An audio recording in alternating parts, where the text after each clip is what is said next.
Hello बच्चों, let's see this question. The question is, if Z is the number of atom in unit cell that represent the closest packing sequence ABC ABC, the number of tetrahedral void in the unit cell is, ठीक है, unit cell is equal to, ठीक है। तो यहाँ पर अगर अपन बात करें की कॉन्सेप्ट की, सबसे पहले किसकी बात करें, की कॉन्सेप्ट की, ठीक है। तो यहाँ पर की कॉन्सेप्ट क्या हो जाएगा, की कॉन्सेप्ट जो है यहाँ पर क्या हो जाएगा, की कॉन्सेप्ट जो है यहाँ पर हो जाएगा टेट्राहेड्रल वॉइड, TD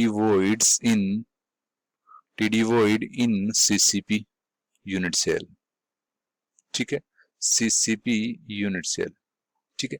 इसके अंदर अपने को टेट्राहेड्रल वॉइड अपने को काउंट करनी है। तो CCP होती कैसी है, ठीक है, CCP की जो यूनिट सेल होती है वो कैसी होती है, देखिए यहाँ पर मैं स्ट्रक्चर बनाने जा रहा हूँ, ठीक है, CCP की, ठीक है, किस तरह से होती है, तो देख लीजिए इस तरह से जो होती है वो CCP होती है। इस तरह से चारों के चारों आठों के आठों जो कॉर्नर होते हैं उनके ऊपर क्या होता है, एटम होता है, और जो सारे के सारे जितने के जितने जो फेसेस होते हैं उनके ऊपर भी क्या होता है, उनके ऊपर भी क्या होते हैं, एटम होते हैं। तो यहाँ पर ये कॉर्नर, ये कॉर्नर, ये कॉर्नर, ये कॉर्नर, ये कॉर्नर, ये कॉर्नर और ये कॉर्नर, ठीक है, इन आठों के आठों कॉर्नर के ऊपर क्या होते हैं, एटम होते हैं। सेम टू सेम FCC के लाइक स्ट्रक्चर होती है, ठीक है। और कहाँ पर होते हैं एटम, और होते हैं फेसेस के ऊपर होते हैं। फेस कितने होते हैं, 6 फेस होते हैं एक क्यूब के ऊपर, ठीक है। तो यहाँ पर ये फेस हो गए, ठीक है, इन फेसेस के ऊपर क्या होते हैं, एटम होते हैं। अब यहाँ पर अगर अपन बात करें टेट्राहेड्रल वॉइड, टेट्राहेड्रल वॉइड कैसी होती है, टेट्राहेड्रल वॉइड कैसे होती है, टेट्राहेड्रल वॉइड जो होती है चार एटम मिलकर, चार एटम जो होते हैं उनके चार एटम जो अगर टेट्राहेड्रली अगर प्रेजेंट है उनके बीच में जो स्पेस रहता है उसे कहते हैं टेट्राहेड्रल वॉइड कहते हैं। क्या कहते हैं, टेट्राहेड्रल वॉइड कहते हैं। क्या कहते हैं, टेट्राहेड्रल वॉइड कहते हैं।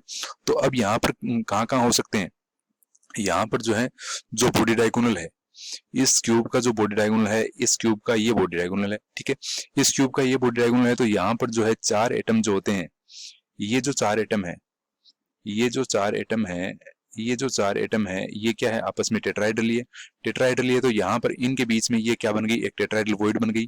इसी प्रकार इस ये वाले जो है इनके बीच में भी क्या बन जाएगी, टेट्राहेड्रल वॉइड है, ठीक है। ये क्या है, टेट्राहेड्रल वॉइड, इनके बीच में भी क्या बन जाएगी, एक टेट्राहेड्रल वॉइड। मतलब ये टेट्राहेड्रल वॉइड, ये टेट्राहेड्रल वॉइड, ब्लैक से दिखा रहा हूं मैं टेट्राहेड्रल वॉइड। तो यहाँ पर जो है टेट्राहेड्रल वॉइड, कितनी टेट्राहेड्रल वॉइड हो जाएंगी, एक बॉडी डायगोनल के ऊपर जो है वो टू क्या हो जाएंगी, दो टेट्राहेड्रल वॉइड हो जाएंगी। वन बॉडी डायगोनल के ऊपर जो है वो कितनी हो जाएंगी, दो टेट्राहेड्रल वॉइड हो जाएंगी। कौन सी स्ट्रक्चर के अंदर, CCP स्ट्रक्चर के अंदर कितनी हो जाएंगी, दो टेट्राहेड्रल वॉइड। अब इसके अंदर बॉडी डायगोनल कितने हैं, टोटल बॉडी डायगोनल होते हैं चार, कितने होते हैं, चार बॉडी डायगोनल होते हैं, ठीक है, चार बॉडी डायगोनल होते हैं। तो इसके अंदर कितनी टेट्राहेड्रल वॉइड हो जाएंगी, 8 टेट्राहेड्रल वॉइड हो जाएंगी। कितनी हो जाएंगी, 8 टेट्राहेड्रल वॉइड हो जाएंगी। तो अगर मैं बात करूं, अब यहाँ पर अपने को क्या कहा है, Z जो है वो नंबर ऑफ एटम इसके अंदर गिवन है, ठीक है। और इसके अंदर टोटल Z की वैल्यू कितनी होती है, Z की वैल्यू जो होती है CCP स्ट्रक्चर के अंदर कितनी होती है, 4 होती है, ठीक है। तो यहाँ पर Z की वैल्यू 4 हो जाएगी। और टेट्राहेड्रल वॉइड यहाँ पर अपने पास आई चुकी है, टेट्राहेड्रल वॉइड अपने पास कितनी आई, 8 आई, ठीक है। तो Z की वैल्यू, तो यहाँ पर ये कितना हो जाएगा, Z टेट्राहेड्रल वॉइड Z का कितना है, 2Z हो जाएगा।